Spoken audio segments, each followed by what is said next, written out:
Hi friends, అందరికీ నమస్కారం. అంజలి కథలకి స్వాగతం. ఈరోజు చందమామ కథ పేరు అండ రాక్షసుడు. ఈ కథను రచించిన వారు ఏసీ సర్కార్ గారు.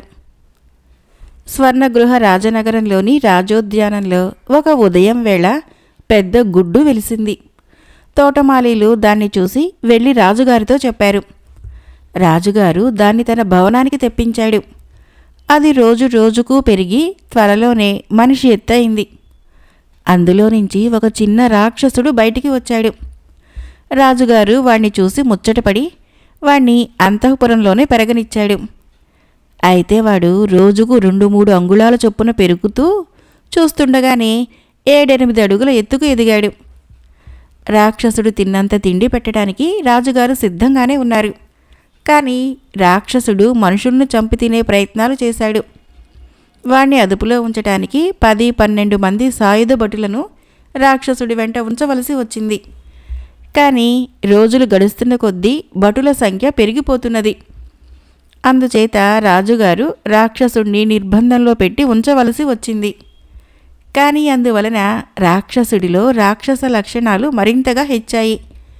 వాడు రంకెలు పెట్టి గోడలు విరగదన్ని నానా హంగామా చేయటం మొదలుపెట్టాడు. రాజుగారు స్వయంగా వచ్చి వాడితో, ఒరే బాబు, నిన్ను క్షణంలో చంపించగలను, కానీ చంపటం నాకిష్టం లేదు. నిన్ను వదిలేస్తాను. నీవు మీ రాక్షసులుండే చోటికి పో అన్నాడు.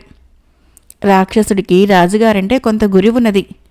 వాడు ఆయనతో, నన్ను విడిచిపెట్టండి, నేను మీ దగ్గరే ఉంటాను, ఎక్కడికి పోను అని మారాన్ చేశాడు. రాజుగారికి ఏం చేయటానికి పాలుబోలేదు. ఆ పరిస్థితిలో రాజుగారి ఆస్థాన ఇంద్రజాలికుడు రాజుగారికి ఒక చిన్న కిటుకు చెప్పాడు. రాజుగారు రాక్షసుడి వద్దకు మళ్ళీ వెళ్ళి, ఒరే, నీకు ఒక చిన్న పరీక్ష పెడతాను. ఆ పరీక్షలో నెగ్గితే నిన్ను స్వేచ్ఛగా వదిలేస్తాను. పరీక్షలో నువ్వు నెగ్గకపోతే నువ్వు మా దేశం విడిచిపెట్టి మీ రాక్షసులుండే చోటికి వెళ్ళిపోవాలి అన్నాడు. ఏమిటా పరీక్ష అన్నాడు రాక్షసుడు. చాలా చిన్న పరీక్ష. కోడిగుడ్డుని భోజనాల బల్ల మీద నిలువుగా నిలబెట్టాలి. నువ్వు నిలబెట్టగలిగితే మా రాజ్యంలోనే తిరగచ్చు. నిలబెట్టలేకపోతే దేశం విడిచిపోవాలి. సమ్మతమేనా అన్నాడు రాజు. నేనసలే అండరాక్షసుణ్ణి. అండాలు నేను చెప్పినట్లు వింటాయి. పరీక్ష పెట్టండి అన్నాడు రాక్షసుడు. మాట తప్పవు గదా అని రాజు అడిగాడు. అండరాక్షసులు ఎన్నడూ మాట తప్పరు అన్నాడు రాక్షసుడు గర్వంగా. రాక్షసుణ్ణి విడుదల చేసి రాజుగారి ఇంటికి తీసుకుని వచ్చారు. భోజనాల బల్ల దగ్గర రాక్షసుడు ఒకవైపున, రాజుగారు ఇంకొక వైపున కూర్చున్నారు. ఒక కోడిగుడ్డు తెచ్చి రాక్షసుడికి ఇచ్చారు. దాన్ని వాడు నిలువుగా నిలబెట్టడానికి ఎన్నిసార్లు ప్రయత్నించినా అది పక్కకు ఒరిగిపోతూ ఉంది. రాజుగారు ఆ గుడ్డుని తీసుకొని తన ముందు దాన్ని బల్ల మీద నిలబెట్టి, చూసావా, పరీక్షలో ఓడిపోయావు. నువ్వు దేశం విడిచి వెళ్ళి మీ రాక్షసుల దగ్గరికి చేరు అన్నాడు. రాక్షసుడు నిజంగా మాట తప్పనివాడే. వాడు దేశం విడిచి వెళ్ళిపోయాడు. కోడిగుడ్డుని నిలువుగా ఎలా నిలబెట్టారు అని మంత్రి రాజుగారిని అడిగాడు. రాజుగారు బల్ల మీద పరిచిన గుడ్డ పైకెత్తి చూపించాడు. ఆ గుడ్డ క్రింద చిన్న ఉప్పు కుప్ప ఉన్నది. దానిమీదనే గుడ్డు నిలబడింది. మరొక కథ పేరు మూఢులు. ఇది హంగేరీ జానపద కథ. హంగేరీలో ఒక గ్రామంలో ఒక కాపుకి మూర్ఖురాలైన భార్య ఉండేది. మూర్ఖత్వానికి తోడు ఆమెకు అంతులేని మొండుతనం కూడా ఉండేది. తన భర్త ఏది చేసినా ఆమె తప్పు పట్టేది. అతను చేసే ప్రతి పని తాను ఇంకా బాగా చేయగలనని ఆమె నమ్మకం. ఒక ఏడు కాపు కోతలు నూర్పిళ్ళు పూర్తి చేసి ధాన్యాన్ని సంతకు తీసుకుని పోయి వర్తకులకు అమ్మే ప్రయత్నంలో ఉండగా అతని భార్య, నీకేమీ తెలీదు, నన్ను వెంటబెట్టుకుని పోతే ధాన్యం మరింత బాగా అమ్మగలను అన్నది. అయితే నువ్వే వెళ్ళి అమ్ముకురా, నేను కూడా దేనికి అన్నాడు కాపు. ఆమె సరేనని ధాన్యం మూటలు బండిలో వేసుకుని ఇంటి పని చేసే కుర్రవాణ్ణి వెంట తీసుకుని బయలుదేరుతూ, ధాన్యం ఏ ధరకు అమ్మాలి అని మొగుణ్ణి అడిగింది. ఆ మాత్రం తెలియదా, ఉన్న ధరకి అమ్ము అన్నాడు భర్త. కాపు భార్య సంతకు చేరింది. ఒక గడుసు వ్యాపారి ఆమె వద్దకు వచ్చి ధాన్యం ఎలా అమ్ముతున్నావు అని అడిగాడు. ఉన్న ధరకు అమ్ముతాను అన్నది కాపు భార్య. ఉన్న ధర కనుక్కొని వస్తానని ఆ వ్యాపారి అవతలికి వెళ్ళి వచ్చి, ఉన్న ధర ఏమిటంటే సగం అప్పుగా ఇవ్వటము, మిగతా సగము వాయిదా మీద తీర్చటమును అన్నాడు. సరే అలాగే అమ్ముతాను, కానీ నాకు డబ్బు ఎప్పుడు చేతికి వస్తుంది అన్నది కాపు భార్య. మళ్ళీ సంతనాడు అన్నాడు వ్యాపారి. కానీ మనం ఒకరినొకరు ఎలా పోల్చుకోవాలి అన్నది కాపు భార్య. నా పాత కోటు నువ్వు తీసుకొని నీ ఉన్ని పచ్చడం నాకియ్యి, ఎవరి వస్తువులు వాళ్ళు గుర్తించడం తేలిక కదా అన్నాడు వ్యాపారి. కాపు భార్య తృప్తిపడి తాను కప్పుకున్న పచ్చడంతో పాటు ధాన్యాన్ని వ్యాపారి పరం చేసి వాడి పాత కోటు తీసుకుని దర్పంగా ఇంటికి తిరిగి వచ్చేసి తాను చేసిన నిర్వాకం గురించి గొప్పగా తన భర్తకి చెప్పింది. కాపు భార్య మీద మండిపడి, ఛీ మూడురాల, నీలాంటి బుద్ధి తక్కువ మనిషి మరొకరు కనిపించిందాకా ఇంటికి తిరిగి రాను అంటూ ఇల్లు వదిలి బయలుదేరాడు. తన పెళ్ళాం కన్నా మూడులు ప్రపంచంలో ఉంటారని అతను నమ్మలేకపోయాడు. అతను నింపాదిగా నడుచుకుంటూ అడవి గుండా వెళ్లేసరికి ఒక ఇంటిలో దీపం వెలుగుతూ కనిపించింది. అడవి మధ్య పొలాలు ఇళ్ళు ఉన్నాయి. కాపు ఆ ఇంటి తలుపు తట్టేసరికి ఒక వయసు మళ్ళిన ఆడది తలుపు తెరచి, ఎవరినైనా ఎక్కడి నుంచి వస్తున్నావు అని అడిగింది. ఈ మనిషి తెలివితేటలు ఏపాటివో తెలుసుకుందామనుకొని కాపు ఆమెతో, ఇప్పుడే పరలోకం నుంచి వస్తున్నాను అన్నాడు. ఆమె ఏమీ ఆశ్చర్యపడక, అలా అయితే నా కొడుకు గాని నీకు తెలుసునా నాయనా అని అడిగింది. ఈ మనిషి మూఢత్వము ఎంత దూరం పోతుందో చూడాలనిపించి కాపు, ఎరగకేమమ్మా, పాపం అతను చింకి బట్టలు కట్టుకొని ఎముకలు గుడ్డ పీలికలు అమ్ముతూ తన బండి తానే లాగుకుంటూ నానా అగచాట్లు పడుతున్నాడు అన్నాడు. అయ్యయ్యో, నువ్వు మళ్ళీ అక్కడికి పోతున్నావా నాయనా అన్నది ఆమె. అవునమ్మా, రేపు ఉదయానికి నేను అక్కడ ఉండాలి అన్నాడు కాపు.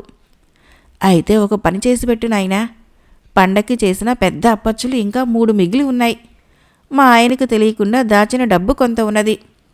కొంచెం ఆగావంటే 3 బాతులు వండిస్తాను, వాటిని తీసుకుని పోయి మా వాడికి ఇవ్వు అన్నట్టు మా ఆయన ఎవతినో మోసం చేసి మంచి ఉన్ని పచ్చడం తెచ్చాడు. ఇది కూడా మా అబ్బాయికి ఇవ్వు అన్నది ఆ ఇల్లాలు. అనుకోకుండా రావలసిన చోటుకే వచ్చాను గదా అనుకున్నాడు కాపు. ఇంటి ఆవిడ వంట చేస్తున్నంతసేపు అతను విశ్రాంతి తీసుకొని వంట పూర్తి కాగానే ఆవిడ ఇచ్చిన వస్తువులన్నీ పుచ్చుకొని తన కొడుకు బండి కోసము ఆమె ఇచ్చిన గుర్రాన్నే ఎక్కి బయలుదేరాడు. అతను వెళ్ళాడో లేదో ధాన్యం వ్యాపారి ఇల్లు చేరుకున్నాడు.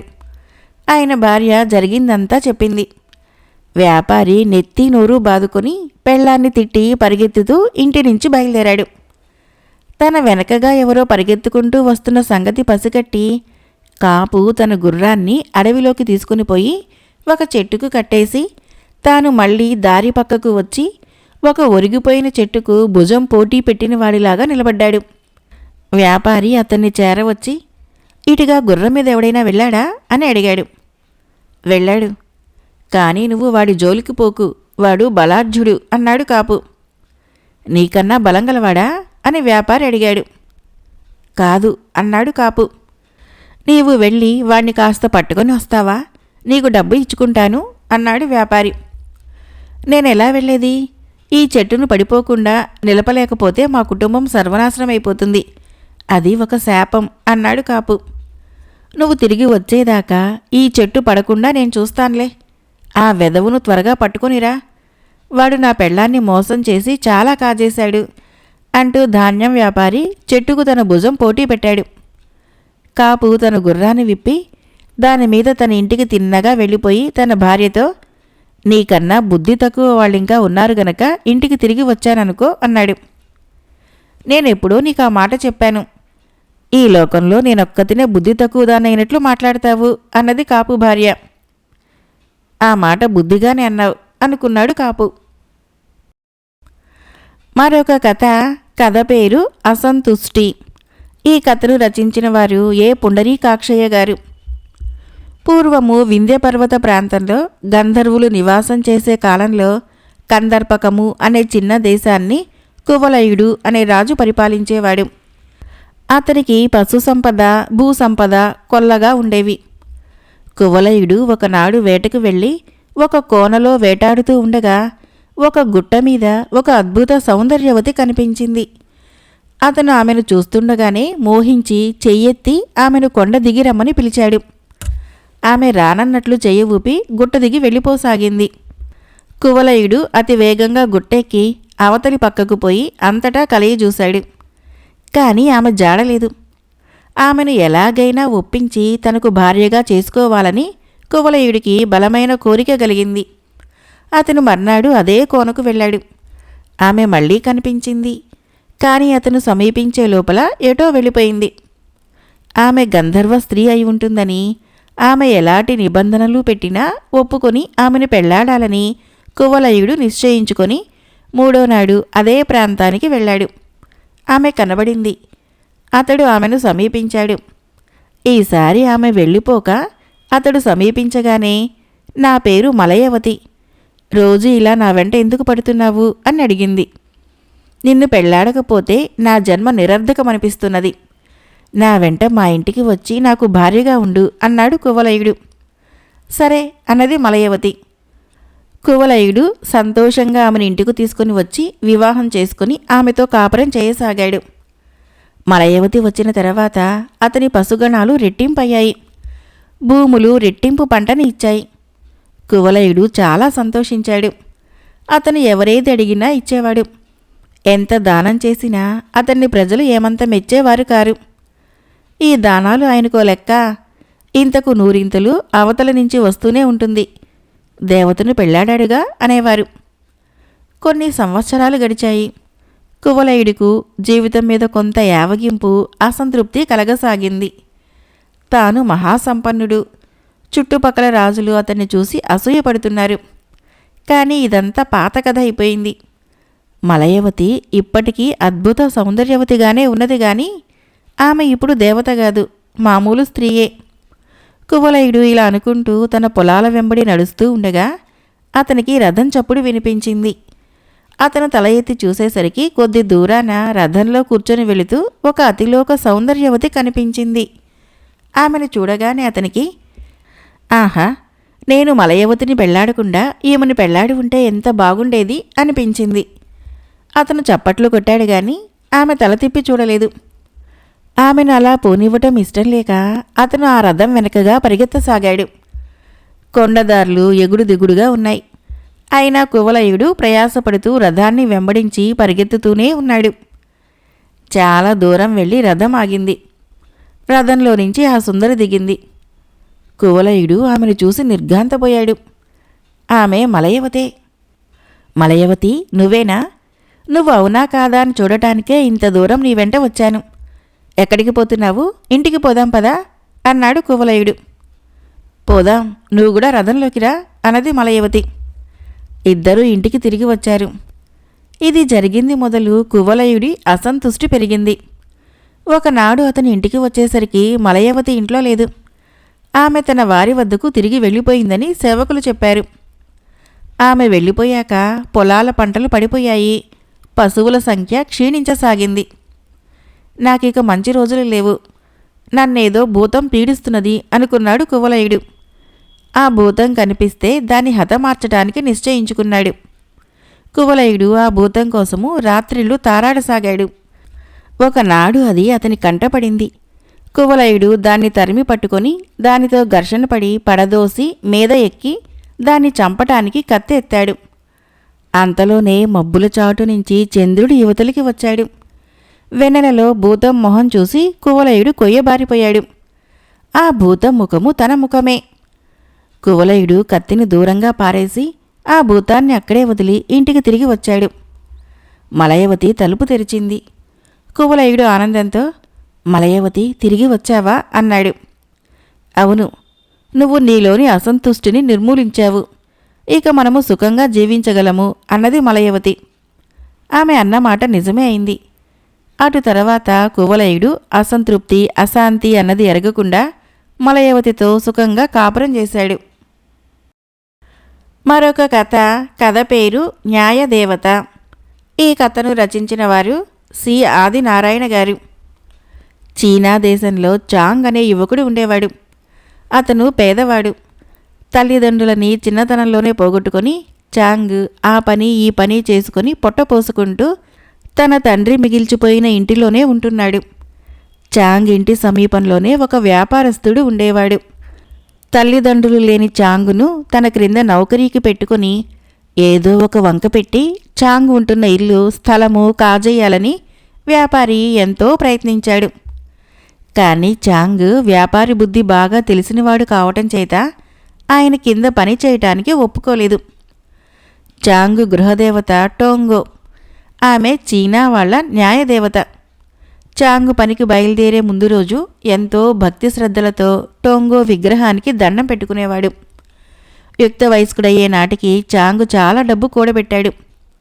ఆ కుర్రవాడు ఎప్పుడూ ఆనందంతోనూ ఉత్సాహంగానూ ఉండటం గమనించి వ్యాపారి అసూయపడ్డాడు. చాంగ్ ఆనందోత్సాహాలకి కారణమేమిటో తెలుసుకోవాలని వ్యాపారికి బుద్ధి పుట్టింది. ఒక రాత్రి ఆయన చాంగ్ ఇంటిని సమీపించి కిటికీలో నుంచి తొంగి చూసి నిర్ఘాంతపోయాడు. చాంగు పక్కన ఒక పెద్ద పెట్టె ఉన్నది. చాంగు బంగారు నాణాలు ఎంచి అందులో పోస్తున్నాడు. తర్వాత అతను తన జేబులో నుంచి కొన్ని చిల్లర నాణాలు తీసి వాటిని కూడా పెట్టెలో పెట్టి ఆ పెట్టెను భూమిలో పెట్టి పైన ఒక కొయ్య పలక కప్పి ఆ పలక మీద టోంగో విగ్రహాన్ని పూజా సామాగ్రిని అమర్చి ఆ సమీపంలోనే పక్క వేసుకుని పడుకున్నాడు. ఇదంతా కళ్ళారా చూసి తన ఇంట్లోకి తిరిగి వచ్చిన వ్యాపారికి ఆ రాత్రి కన్ను మూతపడలేదు. కుర్రకుంక ఎంత బంగారం పోగు చేసి దాచాడు, దాన్ని ఏ విధంగానైనా సరే కాజేయాలి అనుకున్నాడు ఆయన. మర్నాడు చాంగు పనికి వెళ్ళగానే వ్యాపారి ఎలాగో చాంగింట ప్రవేశించి టోంగో విగ్రహాన్ని పక్కకు జరిపి పలక ఎత్తి గుంటలో ఉన్న పెట్టె తెరిచి అందులో ఉన్న బంగారం తీసి తన సంచిలో వేసుకుని పెట్టె మూసి పైన పలక దానిమీద విగ్రహము ఎప్పటిలాగే పెట్టేసి తన ఇంటికి వెళ్ళిపోయాడు. ఆ రాత్రి చాంగ్ ఇంటికి తిరిగి వచ్చి చూసుకుంటే బంగారం లేదు. చాంగు చాలా దిగులు పడ్డాడు. బాగా ఆలోచించి చూడగా తన బంగారం దొంగిలించిన వాడెవడో తనకు తెలిసిన వాడే అయ్యుంటాడని అతనికి అనిపించింది. తెల్లవారగానే చాంగు న్యాయాధికారి వద్దకు వెళ్ళి జరిగింది చెప్పి తన సొమ్ము తనకు తిరిగి వచ్చేటట్లు చూడమని వేడుకున్నాడు. న్యాయాధికారి చాంగును పంపించేసి చాలాసేపు ఆలోచించిన మీదట ఆయనకు వ్యాపారి మీదనే అనుమానం కలిగింది. ఏమైనా దొంగను పట్టుకోవలసిన బాధ్యత తన పైన ఉన్నది గనక రాత్రిళ్ళు చాంగ్ ఇంటి వద్ద రహస్యంగా కాపలా కాయటానికి ఆయన ఒక మనిషిని పెట్టాడు. 2 రోజుల పాటు చాంగ్ ఇంటి ఛాయలకు ఎవరూ రాలేదు. కానీ 3వ రోజు రాత్రి వ్యాపారి చాంగ్ ఇంటిని సమీపించి కిటికీలో నుంచి తొంగి చూడటము కాపలావాడి కంటబడింది. ఈ మాట కాపలావాడు పరిగెత్తుకుంటూ వచ్చి చెప్పగానే న్యాయాధికారికి వ్యాపారి మీద ఉన్న అనుమానము రూఢి అయింది. ఇక వ్యాపారిని దొంగగా పట్టుకోవటం మాత్రమే మిగిలి ఉన్నది. అందుకుగాను న్యాయాధికారి ఒక ఉపాయం ఆలోచించి దాన్ని చాంగుకు కూడా చెప్పాడు. 4వ రోజు రాత్రి వ్యాపారి వచ్చి కిటికీలో నుంచి చాంగ్ ఇంట్లోకి తొంగి చూసేసరికి ఒక విచిత్రమైన దృశ్యం కనిపించింది. కిటికీకి వీపు పెట్టి ఒక స్త్రీ నిలబడి ఉన్నది. ఆమెకు ఎదురుగా చాంగు మోకరించి కూర్చొని నమస్కరిస్తున్నాడు.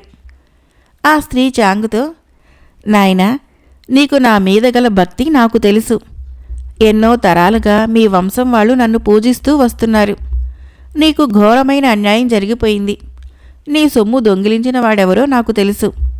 వాడు దొంగిలించిన 1000 బంగారు నాణేలు నీకు ఇప్పిస్తాను అన్నది. ఈ దృశ్యం చూస్తూ మాటలు వింటున్న వ్యాపారి ఆశ్చర్యంగా, 1000 నాణాలా?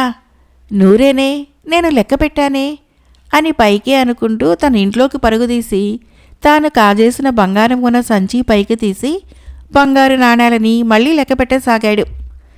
అతను అలా లెక్కబెడుతూ ఉండగా న్యాయాధికారి 10 మంది భటులతో సహా వచ్చి వ్యాపారిని బంధించి వ్యాపారి చేత నేరం ఒప్పించి వ్యాపారికి 3 నెలలు కారాగార శిక్ష విధించి చాంగు సొమ్ము చాంగుకి ఇప్పించాడు.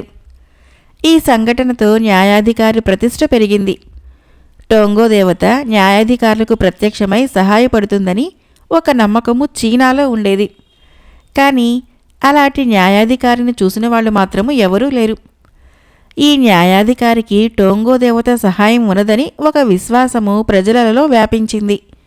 ఆయన హయాంలో అన్యాయాలు బాగా తగ్గాయి. మరొక కథ పేరు అధర్మ సత్రం. ఈ కథను రచించిన వారు పి దుర్గాలక్ష్మి గారు.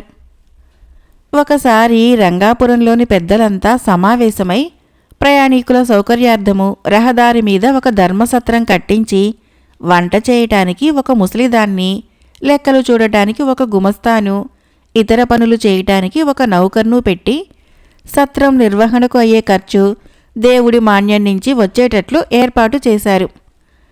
కొంతకాలం పాటు సత్రం నిర్వహణ సక్రమంగానే జరిగింది. ఊరికి పెడగా ఉన్న ఆ సత్రానికి యాత్రికులు, ప్రయాణికులు తప్ప ఊళ్ళో వాళ్ళు ఎవరూ వచ్చేవారు కారు. మామూలు ప్రయాణికులు సత్రంలో భోజనం చేసి పడుకొని నిద్రపోయి మర్నాడు తమ ప్రయాణం సాగించేవారు. కాస్త డబ్బున్న వాళ్ళు సత్రం సిబ్బంది ముగ్గురికి తమకు తోచినంత ముట్టజెప్పి మరీ వెళ్ళేవాళ్ళు. ఇలా డబ్బు తీసుకోవడం మరిగిన సత్రం వాళ్ళు ముగ్గురు అందరి దగ్గర డబ్బు వసూలు చేయనారంభించారు. డబ్బులివ్వని వాళ్ళని సత్రంలోకి అడుగు పెట్టనిచ్చేవారు కాదు. ప్రయాణికులు రాగానే నౌకరు తన మామూలు వసూలు చేసేవాడు.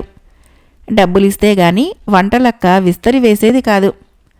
మళ్ళీ డబ్బు చెల్లిస్తే గాని గుమస్తా పడుకునేందుకు చోటు చూపించేవాడు కాడు. ధర్మసత్రం కాస్త పూటకోళ్ల ఇల్లుగా మారిపోయింది. అయితే ఈ సంగతి ఊళ్ళో తెలియకుండా సత్రం మనుషులు ముగ్గురు చాలా జాగ్రత్త పడ్డారు. ఇలా ఉండగా ఒకసారి ఒక యువకుడు ఆర్యాపురం పోతూ చీకటి పడి రంగాపురపు సత్రం చేరి అక్కడ బస చేద్దామనుకున్నాడు. కానీ అతని వద్ద డబ్బు లేకపోవటం చేత సత్రం మనుషులు అతన్ని సత్రంలోకి రానివ్వలేదు. అతను ఆ రాత్రి తిండి లేక సత్రం వెలుపల ఏ చెట్టు క్రిందనో నిద్రపోయి మర్నాడు ఆర్యాపురం చేరుకొని తనకు జరిగిన అనుభవము తన మిత్రులకు చెప్పాడు. ఈ సంగతి విన్నవారిలో రామయ్య అనేవాడు ఆ సత్రం మనుషులకి బుద్ధి చెప్పాలని నిశ్చయించుకొని ఒక నౌకర్ని వెంటబెట్టుకుని రాత్రి భోజనాల వేళకు రంగాపురం సత్రం ప్రాంతానికి చేరాడు. అతను తన నౌకరుతో, ఒరే, నువ్వు ఊళ్ళోకి వెళ్ళి ఊరి పెద్దలతో రంగాపురం రాజావారి బావమరిది సత్రంలో దిగినట్లు చెప్పిరా అని చెప్పి పంపించేసి తాను సత్రానికి వచ్చాడు. వెంటనే సత్రం నౌకరు రామయ్యను సమీపించి, డబ్బులివ్వండి, స్నానానికి నీళ్లు తోడతాను అన్నాడు. రామయ్య చెవిటివాడిలాగా నటిస్తూ, అవును, నేను ఒక్కడే వచ్చాను అని సత్రంలోకి ప్రవేశించాడు. భోజనాల సావడిలో వంటలక్క విస్తళ్ళు వేసి వడ్డన చేస్తున్నది. ఆమె రామయ్యను చూసి, డబ్బులివ్వండి, మీకు కూడా విస్తరు వేస్తాను అన్నది. పథ్యమేమీ లేదు, అన్నీ తింటాను అంటూ రామయ్య చప్పుని వెళ్ళి ఒక వడ్డించిన విస్తరి ముందు కూర్చున్నాడు. లేవయ్యా, ఆ విస్తరి నీది కాదు అని వంటలక్క అరిచింది. రామయ్య విననట్టు నటించాడు. కూర్చోనీవమ్మా, ఆయనకి వినపడదు, ఇంకో విస్తరి ఆ చివరగా వెయ్యి అని భోజనాలు చేయబోతున్న వాళ్ళు చెప్పారు. విస్తరి ముందు నుంచి మనిషిని లేపటము మహాపాపమని వాళ్ళు అన్నమీదట వంటలక్క అసహాయురాలైంది.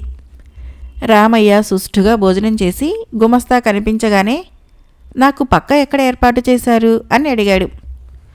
డబ్బులిచ్చుకోవాలి అన్నాడు గుమస్తా గట్టిగా అరుస్తూ. ఉంటే బూరుగు దూది పరిపే వేయండి అన్నాడు రామయ్య. గుమస్తా అవతలికి వెళ్ళి నౌకరుతో, ఒరే, ఆ చెవిటివాణ్ణి బయటికి గెంటయ్యి, ఈ సత్రము తన బాబుగారి ఆస్తి అనుకుంటున్నట్లున్నాడు అన్నాడు. నౌకరు గుమస్తా తిరిగి వచ్చేసరికి రామయ్య మరెవరికో వేసిన పక్క మీద పడుకొని నిద్రపోతున్నట్లు చిన్న గురక కూడా పెట్టసాగాడు. నౌకరు వచ్చి రామయ్యను కుదిలించి లేపాడు. రామయ్య కళ్ళు తెరిచి, ఏమిటి కదా అన్నాడు. పో ముందు బయటికి అన్నాడు గుమస్తా గట్టిగా. ఈ పక్క నాకు చాలా సుఖంగా ఉన్నది, దీనిమీదే నిద్రపోతాను అన్నాడు రామయ్య.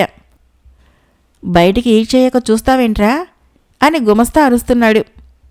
నౌకరు రామయ్యతో పెనుగులాడుతున్నాడు. అంతలో గ్రామ పెద్దలు నలుగురు హడావుడిగా సత్రంలోకి వచ్చి, రాజావారి బావమరిది గారు వచ్చారటగా, ఎక్కడా అన్నారు. రామయ్య వారితో, అయ్యా, రాజాగారి బావమరిది మాట ఏమిటో గాని డబ్బులు ఇవ్వలేదని రాత్రి ఈ వేళప్పుడు నన్ను బయటికి గెంటేస్తున్నారు అని గ్రామ పెద్దలకు జరిగిందంతా చెప్పేశాడు. గ్రామ పెద్దలు నిర్ఘాంతపోయి మిగిలిన ప్రయాణికులను అడిగితే తామంతా నౌకరుకు, వంటావిడికి, గుమస్తాకి డబ్బులు ఇచ్చుకున్నట్లు చెప్పారు. పంచాయితీ జరిగింది. సత్రంలో పంది కొక్కులల్లే చేరి ముగ్గురు చాలా డబ్బు పోగు చేసినట్లు రుజువైంది. గ్రామ పెద్దలు వాళ్లకు జరిమానా విధించి పనిలో నుంచి తొలగించి కొత్త వాళ్లను నియమించి అప్పుడప్పుడు తాము వంతుల ప్రకారం వచ్చి సత్రం నిర్వహణకు తనిఖీ చేసేటట్లు నిశ్చయించుకున్నారు. మరొక చిన్న కథ పేరు కంకణాలు. ఈ కథను రచించిన వారు పివిఎల్ నరసింహారావు గారు. హరిహరరాయలు హంపి రాజ్యాన్ని పరిపాలించేటప్పుడు ఆయన వద్ద భాస్కరుడు అనే మంత్రి ఉండేవాడు. ఆయన మహాప్రతిభా సంపన్నుడు. రాయలు ఆయన మీది గౌరవం కొద్దీ ఆయన చేతులకు పచ్చల కంకణాలు తొడిగాడు.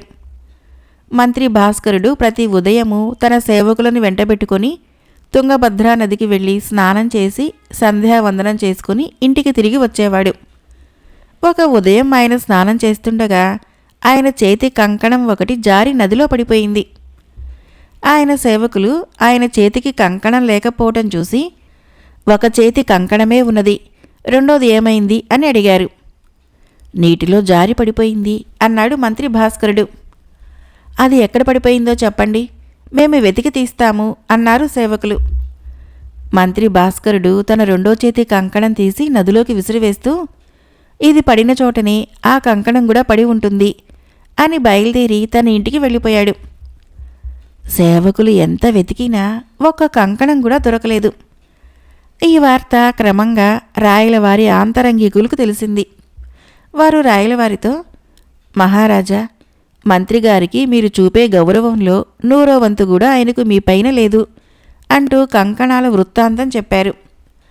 రాయలవారు ఈ సంగతి విని తన భటులను పంపి భాస్కర మంత్రిని పిలిపించాడు. ఆయన చేతులకి కంకణాలు లేవు. అది చూసి రాయలవారు, మంత్రిగారు, మేము బహూకరించిన పచ్చల కంకణాలని మా వద్దకు వచ్చేటప్పుడైనా ధరించకూడదా అన్నాడు. అప్పుడు మంత్రి భాస్కరుడు, మహారాజా, తమరు బహూకరించిన కంకణాలని నేనై తీయలేదు. నేను స్నానానికి వెళితే నా తల్లి గంగాభవాని ఒక చేతి కంకణం పుచ్చుకున్నది. ఆవిడ ఒక చేతికే కంకణం ధరించడం బాధగా తోచి నా రెండో చేతి కంకణం కూడా ఆమెకు సమర్పించి వచ్చేశాను అన్నాడు. ఈ మాట విని రాయలవారికి అమితమైన ఆగ్రహం కలిగింది. కానీ ఆయన దాన్ని పైకి కనపడనీయక, మీరు సమర్పించిన కంకణాలని ధరించిన గంగాభవాని చేతులు చూడాలని నాకెంతో ఉత్సాహంగా ఉన్నది, వాటిని చూపిస్తారా అని వ్యంగ్యంగా అడిగాడు. రేపు ఉదయము నేను తుంగభద్రా నదిలో స్నానం చేసే సమయంలో తమరు అక్కడికి దయచేయండి అన్నాడు మంత్రి భాస్కరుడు. మర్నాడు రాయలవారు సపరివారంగా తుంగభద్రా నదికి బయలుదేరాడు. మంత్రి భాస్కరుడు స్నానం చేసి గంగాస్తవం పఠించి, తల్లి, కంకణాలు ధరించిన నీ చేతులను వీరందరికీ చూపి సంతోషం కలిగించు అన్నాడు. వెంటనే నదిలో నుంచి 2 చేతులు పైకి లేచాయి. వాటికి పచ్చల కంకణాలున్నాయి. కొద్ది క్షణాలు గడిచాక ఆ చేతులు నీటిలో మునిగిపోయాయి. ఇలా జరిగాక రాయలవారికి చాలా సిగ్గు కలిగింది. ఆయన నగరానికి వెళ్ళిపోయి తర్వాత మంత్రిని పిలిపించి క్షమాపణ చెప్పుకున్నాడు. మహారాజా, నాలాంటి వారిని ఎందరినో తమరు కాపాడుతున్నారు. నాకు మీరు క్షమాపణ చెప్పటమేమిటి? నాకు తమ అనుగ్రహం ఉంటే అంతే చాలు అన్నాడు మంత్రి భాస్కరుడు. కథ అయిపోయింది. ఫ్రెండ్స్, ఈ కథలు నచ్చినట్లయితే మన ఛానల్ని తప్పకుండా సబ్స్క్రైబ్ చేయండి, లైక్ చేయండి, మీ ఫ్రెండ్స్కి షేర్ చేయండి, కామెంట్ చేయండి. Thank you.